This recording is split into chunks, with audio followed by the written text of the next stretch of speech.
Integrating ConvertKit with Framer can be done in three main ways, depending on how much control you want over design and workflow. The easiest method is using the native ConvertKit component. Open the Insert menu in Framer and search for ConvertKit, then drag the component onto your canvas. In the right-hand sidebar, enter your form ID, found in your browser URL while editing the form in ConvertKit, and your public API key, located under Settings, Developer in your ConvertKit account. This method is straightforward, but has limited styling options and may not fully support custom fields like first name. If you want full design flexibility, you can embed a ConvertKit form. In your ConvertKit dashboard, go to Grow, Landing Pages and Forms, select your form, and click Embed to copy the HTML or JavaScript code.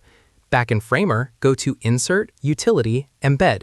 Drag it onto your page, select HTML as the type in the sidebar, and paste your code. This method allows you to style the surrounding elements freely while keeping the ConvertKit form functional. For advanced workflows, you can combine Framer forms with Zapier.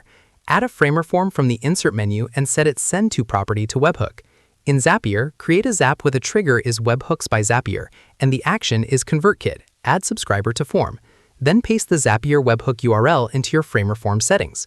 This approach is ideal if you want to integrate ConvertKit with other tools or automate custom processes.